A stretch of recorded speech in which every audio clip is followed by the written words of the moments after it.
Hello everyone. अब हम discuss करेंगे chapter number 2 vectors and equilibrium के कंसेप्चुअल शॉर्ट क्वेश्चंस को।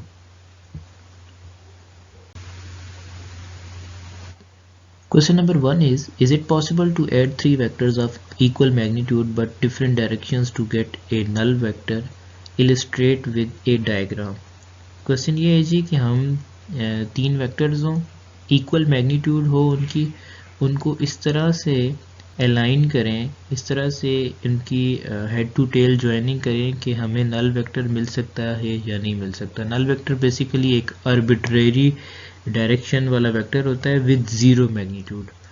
सो its answer is if we add three vectors of unequal magnitude in such a way that they form the sides of a triangle, then their resultant must be zero. For example, the resultant a plus b plus c is equal to 0। तो diagram में clear है जी कि हम तीन vectors a b c इस तरह से join करें कि वो एक क्लोज्ड ट्राइंगल बना लें, राइट एंगल ट्राइंगल। तो हमारे पास जो उनका रिजल्टेंट वेक्टर होगा वो नल वेक्टर के बराबर होगा।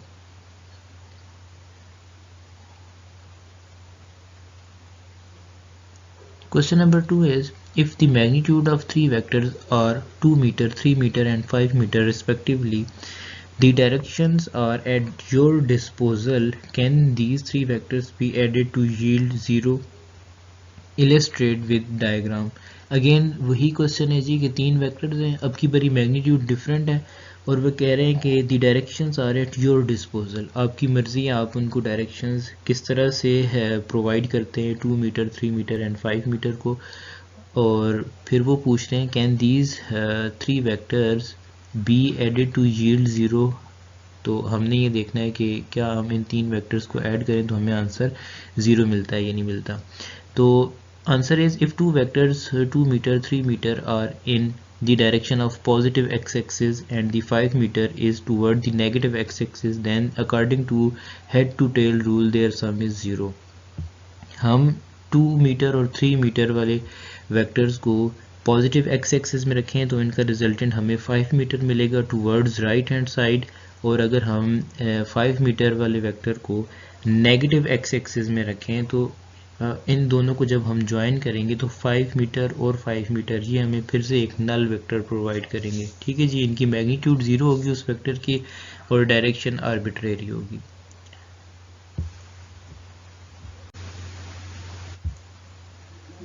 Question number 3 is what units are associated with the unit vectors I, j and k? So answer is vectors having the magnitude of 1 in a given direction only are called the unit vectors. Usually three vectors I, j and k are used to represent the direction of x, y and z. Mathematically, the unit vectors are defined as a vector is equals to a unit vector is equals to a vector over a vector's mod. From above equation we can say that unit vectors have no unit because it is the ratio of two similar quantities।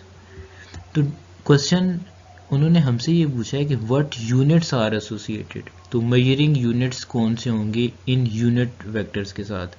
तो देखें हमारे पास अगर दो similar quantities आपस में divide हो रही हों तो उसका जो हमें आंसर मिलता है वो एक डायमेंशन लेस, एक यूनिट लेस क्वांटिटी होती है।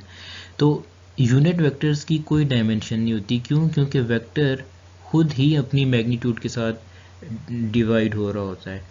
तो जो वेक्टर के अपने यूनिट्स होंगे वही उसकी मैग्नीट्यूड के भी यूनिट्स होंगे, तो वो यूनिट्स आपस में एक दूसरे के साथ कैंसिल हो जाएंगे।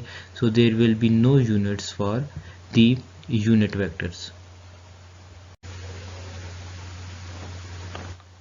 Question number 4 is can a scalar product of two vectors be negative? Provide a proof and give an example।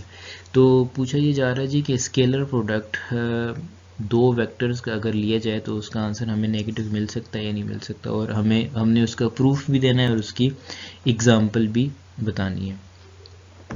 So it's answer is yes, scalar product of two vectors can be negative. Explanation is the scalar product of two anti-parallel vectors is equal to the negative of the product of their magnitudes. तो जब कोई से दो vectors anti parallel होते हैं यानी कि एक सेम लाइन के along in different directions opposite directions दो वेक्टर्स फ्रॉम द ओरिजिन जब एक्ट कर रहे होते हैं एक ही पॉइंट के ऊपर, तो उस टाइम के ऊपर वो दो वेक्टर्स एंटी पैरेलल होते हैं। उन दोनों के दरमियान जो एंगल बन रहा होता है वो 180 डिग्री होता है। तो उस टाइम पे अगर उन दोनों का स्केलर प्रोडक्ट लिया जाए ना जी, तो हमें उस टाइम पे वो जो स्केलर प्रोडक्ट है उसका आंसर नेगेटिव मिलता है। जैसे कि हमारे पास ए डॉट बी, जो ए डॉट या स्केलर प्रोडक्ट बी लिखा हुआ है, इसको हम ओपन करें इस ऑपरेशन को, तो हमें मिलेगा ए बी कॉस थीटा। ठीक है जी। अब एंगल हमारे पास 180 डिग्री है, तो यहाँ पर हम कॉस थीटा में कॉस 180 डिग्री लिखेंगे एंड कॉस 180 डिग्री जो होता है वो -1 के बराबर होता है। So A dot B is equals to minus A B. तो अब बात करते हैं जी एग्जाम्पल की। प्रूफ हमने दे दी है। In specific example of work a negative work thus means that the force and displacement are in opposite to each other. This means that the force is not helping but rather counteracting this displacement. For example, by slow down the motion.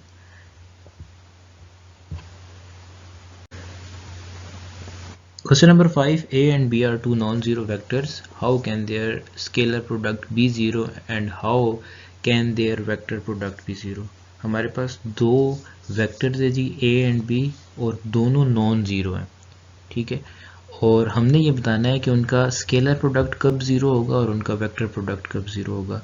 तो जब दो vectors आपस में perpendicular होंगे तो उनका scalar product zero होगा, because angle 90 degree होता है और स्केलर प्रोडक्ट में हमें पता है कॉज एक ट्रिग्नोमेट्रिक फंक्शन है वो एग्जिस्ट कर रहा होता है। तो कॉज 90 डिग्री जो होता है वो ज़ीरो होता है। और जब दो वेक्टर्स आपस में पैरेलल होंगे, तो जब दो वेक्टर्स पैरेलल होते हैं तो उन दोनों के दरमियान एंगल ज़ीरो होगा। तो जब एंगल ज़ीरो होगा तो वेक्टर प्रोडक्ट में हमारे पास trigonometric function sine theta exist कर रहा होता है, तो साइन ज़ीरो ज़ीरो होता है। जैसे कि हमारे पास यहाँ पर गिवन है let A and B are two non zero vectors. So A dot B is equals to A B cos 90 degree. अब हम बात कर चुके हैं कि 90 डिग्री के ऊपर कॉस का आंसर ज़ीरो होता है, तो ज़ीरो ए और बी से मल्टीप्लाई होकर सारी टर्म को ज़ीरो बना देगा। So if A and B are perpendicular to each other then their scalar product will be zero. Now, for vector product to be zero, the two vectors must be parallel और anti-parallel. तो हम consider करते हैं parallel वाला case जिसमें angle zero होगा। तो a cross b is equals to A B sine 0 degree. Sine 0 0 होता है तो ये होल टर्म ज़ीरो हो जाएगी हमारे पास। So if a and b are parallel to each other then there vector product can be zero. Question number 6 is suppose you are given a non-zero vector A, then the scalar product of a vector A with an unknown vector B is 0. Likewise, the vector product of A with B is 0. What can you conclude about B? हमें ये कहा गया जी हमारे पास एक vector है A जो कि non zero है, और अगर हम उस वेक्टर जो नॉन ज़ीरो है A है उसका स्केलर प्रोडक्ट लें किसी अननोन वेक्टर B के साथ तो हमें आंसर ज़ीरो मिलता है। और सिमिलरली हम उसी A वेक्टर का वेक्टर प्रोडक्ट लें B के साथ तो तब भी हमें आंसर ज़ीरो मिलता है। तो हमने ये बताना है कि वेक्टर B कैसा वेक्टर हो सकता है। तो देखिए जी हमारे पास वेक्टर प्रोडक्ट तब ज़ीरो होता है जब दो वेक्टर्स के दरमियान एंगल ज़ीरो हो या 180 डिग्री हो। स्केलर प्रोडक्ट तब ज़ीरो होता है जब दो वेक्टर्स के दरमियान हमारे पास एंगल 90 डिग्री हो या 270 डिग्री हो। अब एंगल की तो बात हो नहीं रही, यहाँ हमने वेक्टर के बारे में कंक्लूजन देनी है। और दोनों केसेस में आंसर हमारे पास 0 आ रहा है, तो बी हमारे पास जो वेक्टर है वो एक ही पॉसिबिलिटी है कि वो हमारे पास 0 हो, उसकी मैग्नीट्यूड 0 हो. So answer is the unknown vector b is a null vector. We know that the magnitude of null vector is 0, so the scalar product of a with 0 is also 0. Similarly, the vector product of a and b is also 0. So likewise हमारे पास a dot b करेंगे तो a b cos theta होना चाहिए, तो b की value हम null vector यहाँ decide कर चुके हैं, तो हमारे पास आंसर 0 आएगा.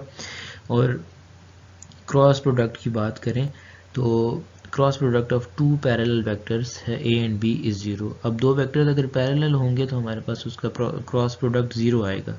तो हम यहाँ पर b वेक्टर को as a null vector consider कर रहे हैं, तो यहाँ पर a cross b is equal to A B sine theta होना चाहिए था, तो b की जगह हम यहाँ पे 0 पुट कर रहे हैं जी. तो a cross b is equal to 0.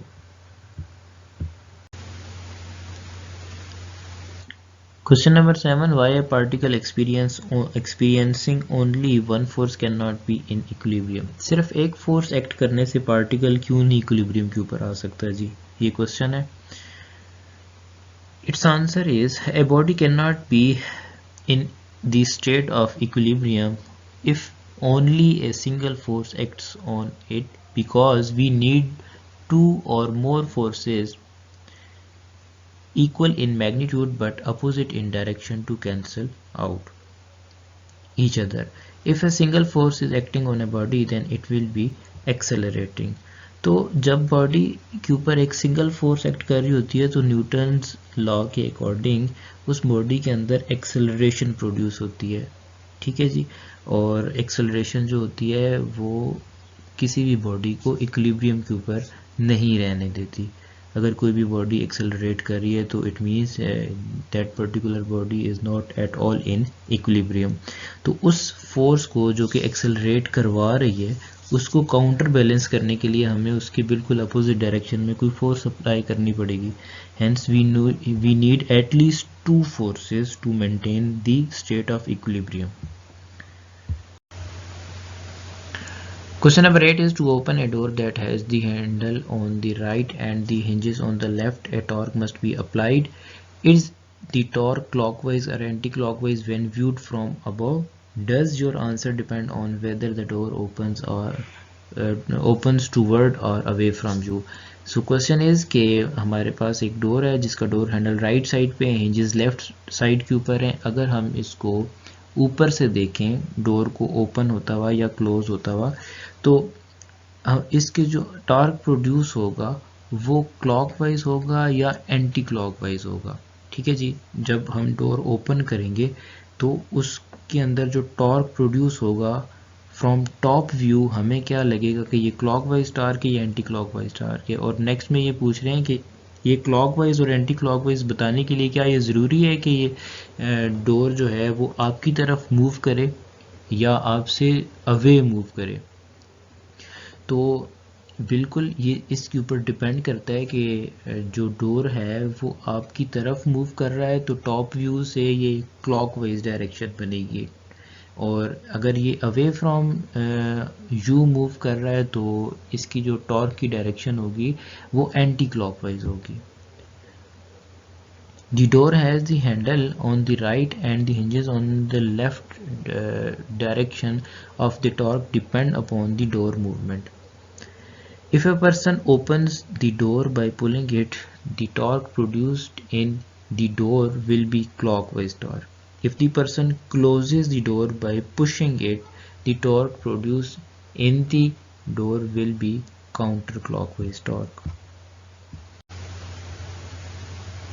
Question number 9 is explain the warning never use a large wrench to tighten a small bolt. तो हम एक बहुत बड़ा रेंच क्यों नहीं यूज़ कर सकते जी स्मॉल बोल्ट को टाइट करने के लिए. तो its answer is torque is defined as the product between the movement arm and the force. Large wrench has the large movement arm and hence more torque is applied on a bolt. The more force the greater the risk of breaking the bolt. Question number 10 is a central force is the one that is always directed towards the same point. Can the central force give rise to a torque about the point? Its answer is central force is defined as the force whose line of action passes through a fixed point in a body or center. As we know that the torque is defined as the cross product between the force and the movement arm, therefore no torque will produce. जब moment arm और force आपस में parallel होंगे ना, तो आपके पास होता है ना आर क्रॉस एफ, तो आर एफ साइन थीटा हो जाएगा, तो साइन जीरो जीरो पूरा आंसर हमारे पास जो टॉर्क का आंसर होगा वो जीरो हो जाएगा, बिकॉज एंगल जीरो हो रहा है। तो सेंट्रल फोर्स और मोमेंट आर्म सेम पॉइंट से जब पास करेंगे ना, तो ये आपस में पैरेलल हो जाएंगे। तो इस वजह से सेंट्रल फोर्स की वजह से कोई भी टॉर्क प्रोड्यूस नहीं किया जा सकता उस पॉइंट के ऊपर जिस पॉइंट से वो सेंट्रल फोर्स गुजर रही होती है। ठीक है जी।